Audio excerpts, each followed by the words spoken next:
Good morning, all of you. Today we discuss about cell cultures.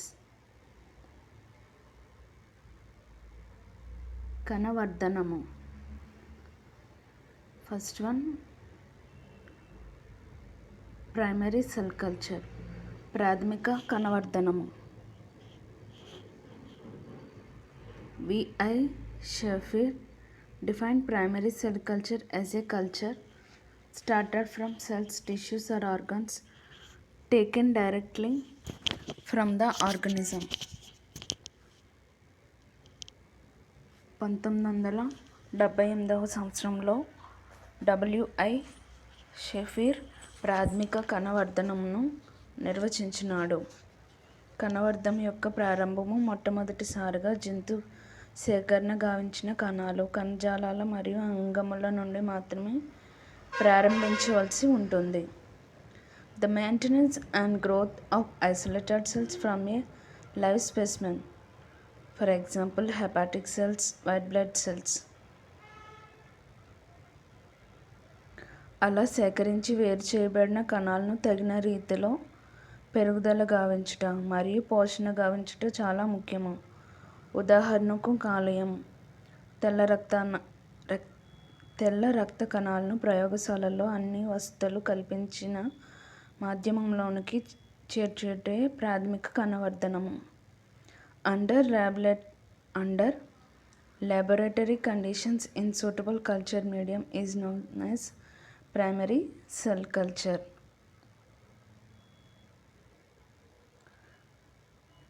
Their lifetime very short, 5 to 7 days. Normal cells are unable to replicate past several rounds of proliferation. As this with each round of proliferation, the telomeres shorten. అట్టి సేకరణ గావించిన కణాల జీవితకాలము 5 నుంచి 7 రోజులు మాత్రమే. సాధారణ కణాలు ఎక్కువ పర్యాయాలు పెరుగుదలను వృద్ధిని గావించలేవు.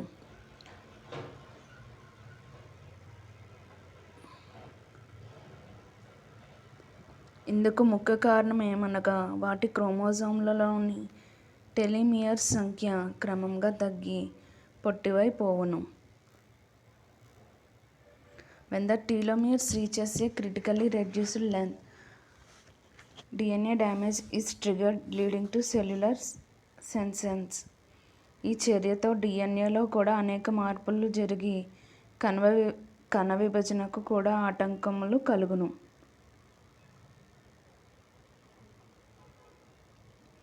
Therefore, if you try to culture a primary cell population, it could eventually die unless the cells were manipulated in some way to circumvent the process of senescence and becomes immortal. అందువలన ప్రాథమిక కణవర్ధనం ఎక్కువసార్లు తిరిగి జరగక చివరకు చనిపోవును. Protocols for primary cell culture. ప్రాథమిక కణవర్ధనముకు కావలసిన protocols. The source of primary cultures is cultured either as an explained suspension or as monolayer and maintained in vitro. ప్రాథమిక కణవర్ధనము ఇన్ విట్రోలో జరుగు సందర్భము ఏదైనప్పటికీ కొన్ని ప్రధాన ట్రీట్మెంట్లు తప్పక చేయాలి. అవి ఏమిటంటే అందులో ఎక్కువగా నున్న కణ సముదాయమును తొలగించి ఆ తర్వాత దానిని ఎంజైమ్లో ట్రీట్మెంట్ చేయించాలి.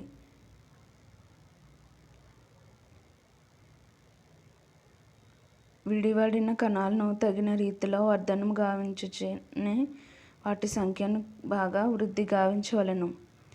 విడివడిన ప్రాథమిక కణాలు 2 విధాలుగా ఉంటాయి. The isolated primary cells of 2 types. First, adherent cells are encouraged independent cells. అంటుపెట్టుకొను లేదా ఆధారంతో నిలిచి ఉండున్నవి. They are mostly derived from tissue of organs where they are embedded in connective tissue. ఇవి సాధారణంగా అంగం యొక్క కణజాలము నుండి వచ్చినవై ఉంటాయి. ఇవి ఆయా ప్రదేశాలలోని బంధన కణజాలంలో ఇమిడిపోయి ఉంటాయి. Suspension cells or anchorage dependent cells. ద్రవంలో తేలుతూ ఉండే కణాలు లేదా అంటుపెట్టుకొనక స్వేచ్ఛగా నుండు కణాలు. Cells which do not require attachment for growth or do not attach to the surface of culture vessels are called as encouraged independent cells or suspension cells. All suspension cultures are derived from cells of the blood system. ఈ రకానికి చెందిన కణాలు కణవర్ధనము జరుగు ప్రాంతాలకు అంటిపెట్టుకొనక ప్రత్యేకంగా మన్నగలుగుతాయి. అందువలనే వాటికి ఆ పేరు. ఈ ద్రవములో తేలియాడు కణాలని దాదాపు రక్త ప్రవాహం నుండి ఏర్పడును.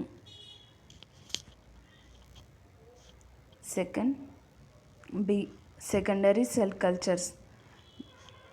ద్వితీయ కణవర్ధనము.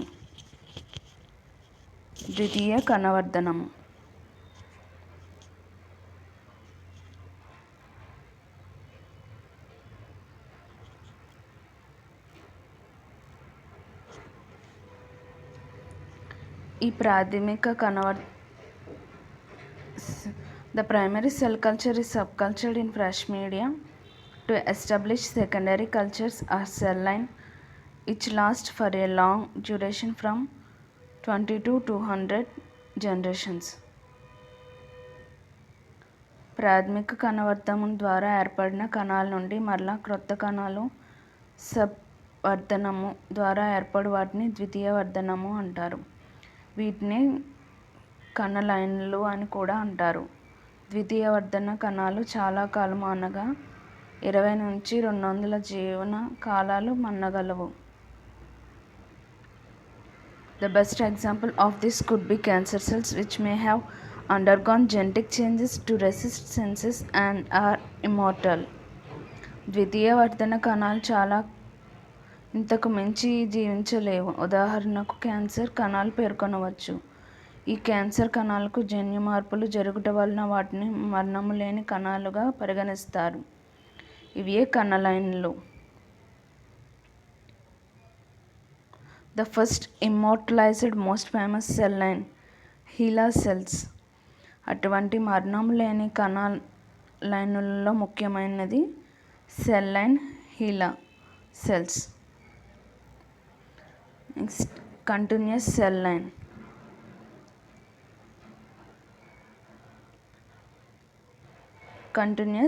లైన్. థర్డ్ వన్ నిరంతర కణవర్ధనము.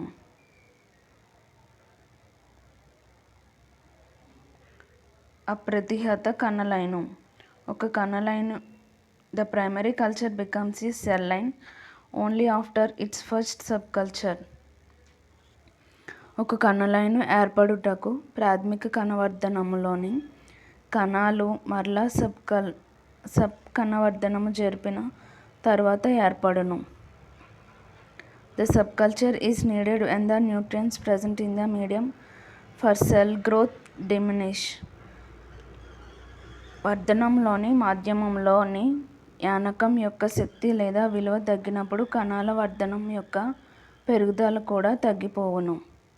This may be subcultured several times on the fresh medium and propagated accordingly. అట్టి పరిస్థితిలో వర్ధనము జరపాలి. తగిన మాధ్యమంలో ఈ వర్ధనము ఎన్నిసార్లు అయినను జరపవచ్చును. ఆ విధంగా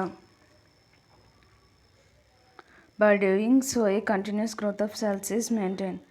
ఆ విధంగా ఏర్పడిన కణాలని మరలా వృద్ధి గావించుట వలన ఏర్పడిన ఏకకణ సముదాయాల్ని కణ లైనుగా పరిగణిస్తారు. This results in multiple copies of a single type of cells with negligible amount of non-proliferating cells.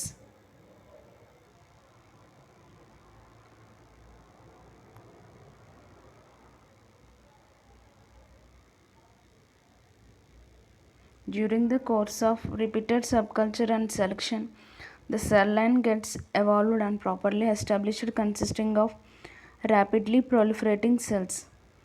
Thus, the altered form of cell line is called continuous cell line. which propagate in logarithmic waves. Any change in continuous cell line may discontinue the increase in cell number. This may be brought about by chemical spontaneous mutations or viruses. The phenomena of alteration in continuous cell line is called in vitro transformation. ఇవి త్వరగా వృద్ధి చెంది ఏ మార్పు చెందకుండా జరుగు సమయమే అప్రతిహత కణలైనగా మారును. ఇవి దాదాపు లాగర్థన్ పద్ధతిలో వృద్ధి చెందును. ఇవి అప్రతిహత కణలైనలో ఏదైనా ఆటంకం ఏర్పడినచో వృద్ధి క్రియ కుంటపడును. ఈ ఆటంకములు ఏర్పడుటకు ముఖ్య కారణం ఏమనగా రసాయనాలు, ఉత్పరివర్తనాలు మరియు వైరస్లు ప్రాబల్యము కారణములు కావచ్చును. ఈ అప్రతిహత కణలైనలో ఏదైనా మార్పు జరిగినచో దానిని ఇన్ విట్రో ట్రాన్స్ఫర్మేషన్ ప్రక్రియ అంటారు. A cell line consists of several similar cell lineages. A defined cell lineage having specific properties is called cell strain. The cell strain is identified when cells of that culture are in bulk. On the basis of lifespan of culture, the cell line or cell strain may be continuous or finite. The other type of cell line may be immortal. The life of finite cell line is limited up to 20 to 80 generations. Thereafter they die. ఒక కణలైన్లో అనేకమైన అదే విధమైన కణాల సముదాయములు ఉండవచ్చును. ప్రతి ఒక్క కణ లీనియేజ్కి ప్రత్యేక లక్షణాలు కలిగి ఉన్నచో దానిని కణస్ట్రెయిన్ అంటారు. వర్ధనమునకు ఉండే జీవిత కాలాలను అనుసరించి వాటిలో తయారయ్యే కణలైను లేదా కణస్ట్రెయిన్ల యొక్క అప్రతిహతమ లేక కొంతకాలం తర్వాత ఆగిపోవట అనే విషయము విశదమగును. ఇంకొక రకపు కణలైనను మరణరహితమైనదిగా పేర్కొంటారు. ఆగిపోవు కణలైను 20 నుంచి 80 జీవిత కాలాల వరకు మన్నగలవు, ఆ తర్వాత నశించిపోవును. ఎస్టాబ్లిష్డ్ సెల్ లైన్స్, కొన్ని ప్రాముఖ్యత కలిగిన కణలైన్లు. A cell strain is derived either from a primary culture or a cell line by either selection or cloning of cells having a specific properties or characteristics which must be defined as cell strains have been adopted but having a finite division potential. కణస్ట్రెయిన్ యొక్క వర్ధనము ప్రాథమిక కణవర్ధనము నుంచి కానీ కణలైను నుంచి కానీ ఏర్పడును. వీటి యొక్క యోగ్యత వాటికున్న ముఖ్య లక్షణాల పైనను ఆగిపోవు ప్రక్రియపై ఆధారపడి ఉంటుంది. కొన్ని ముఖ్య ఉదాహరణలు. Example 1, MRC medical research council cell strain. It is a diploid human cell culture line consisting fibroblasts derived from a 14th week old male fetus. మొదటి ఉదాహరణ MRC medical research council cell strain. ఇది మానవులలోని ద్వయస్థితిక కణము. ఈ కణాలను ఫిబ్రోబ్లాస్ట్లను 14 వారాల పిండము నుంచి సేకరించి దానిని వర్ధన గావించి స్ట్రెయిన్ను తయారు చేస్తారు. యూజెస్, ఉపయోగాలు. MRC cell lines are used to produce several vaccines for measles, mumps, varicella and polio causing viral organisms. ఉపయోగాలు. ఈ MRC స్ట్రెయిన్ను అనేక వ్యాక్సిన్ల తయారీలో ఉపయోగిస్తారు. ముఖ్యంగా తట్టు, పోలియో, వరిసెల్లా మరియు గౌదలు కలుగజేయు వైరస్లను నివారించుటకు ఉపయోగపడును. Example 2, HeLa cell lines. It is an immortal cell line used in scientific research. The cell line was derived from cervical cancer patient named Henrietta Lacks. ఇది మరణరహిత కణలైనం. దీనిని ఎక్కువగా పరిశోధనల యందు ఉపయోగిస్తారు. దీనిని మొదట హెన్రియేటా లాక్స్ అను కంటి క్యాన్సర్ గల వ్యక్తి నుంచి సేకరించుట వలన దానికి ఆ పేరు వచ్చినది. యూజెస్ ఉపయోగాలు. Constant growth of HeLa enabled to grow polio virus which facilitate the development of vaccine. Cloned HeLa has much depended in nascent biomedical industry. They are also useful to detect human sensitivity. ఉపయోగాలు. Polio వైరస్ల యొక్క vaccine తయారీకి ఇది బాగా తోడ్పడుతుంది. Clone చేయబడ్డ హీలాకు biomedical పరిశోధనలో ఎక్కువగా ప్రాబల్యము కలదు. మానవుల్లో ఉండే సున్నితత్వాన్ని నిర్ధారించుటకు కూడా దీనిని ఉపయోగిస్తారు. Example 3 CHO cell line. It consists of epithelial cells lines derived from the Chinese hamster. China hamster అను మానవుని ఉపకణాల నుంచి తయారు చేస్తారు ఈ యొక్క CHO సెల్ లైన్ని. Uses. It is used in biology and medical research and also for the commercial production of therapeutic patients. It has a wide use in genetics, toxicity screening, nutrition, particularly in recombinant proteins. It is more useful for radiation, cytogenetics and tissue culture. CHO cell line యొక్క ఉపయోగాలు. దీనిని ఎక్కువగా వైద్య మరియు జీవశాస్త్ర ప్రయోగాలలో ఉపయోగిస్తారు. పరిశ్రమల్లో మందుల తయారీకి వినియోగించు ప్రోటీన్ల కొరకు ఉపయోగిస్తారు. జన్యుశాస్త్ర పరిశోధనలలో న్యూట్రియంట్లో ముఖ్యంగా రికాంబినెంట్ ప్రోటీన్ల తయారీకి కూడా ఉపయోగిస్తారు. రేడియేషన్, సైటోజెనెటిక్స్లో జరుగు కణజాల వర్ధనానికి బాగా ఉపయోగపడును. Example 4 BHK cell lines. Baby hamster kidney cell line. It is derived from kidney fibroblast. 4వ ఉదాహరణ BHK cell line. Baby hamster kidney cell. దీనిని పిల్లజీవి మూత్రపిండము యొక్క తంతు కణజాలం నుండి వర్ధన గావించబడినది. Uses. There are more useful in molecular biology. There are used for transformation and for stable temporary transfection. There are resistant to polio virus 2 and rabid vascular virus. ఉపయోగాలు. అనుకణ జీవశాస్త్రం యొక్క పరిశోధనల్లో విరివిగా ఉపయోగిస్తున్నారు. పోలియో వైరస్ 2ను నిరోధించగలవు. కుందేలు ప్రసరణ వ్యవస్థల్లో ప్రవేశించు వైరస్లను కూడా నిరోధించగలదు. Example 5 Vero cell line. The Vero cell line was isolated from kidney epithelial cells extracted from African green monkey. Vero means green kidney. Hero cell line. 5వ ఉదాహరణ వీరో సెల్ లైన్. దీనిని ఆఫ్రికా ప్రదేశంలోని పచ్చకోతి యొక్క మూత్రపిండపు ఎపిథీలియల్ కణాల నుండి వర్ధన గావించబడినది. ఉపయోగాలు. It is used for toxin E. coli. It is used as hostel for eukaryotic parasites. It is also a host for growing some viruses. E. coliలో ఏర్పడు విషతుల్యతను తగ్గించును.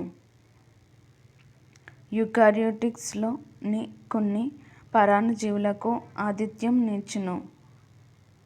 కొన్ని రకాల వైరస్లను కూడా ఇది ఆతిథ్యం నొసగును.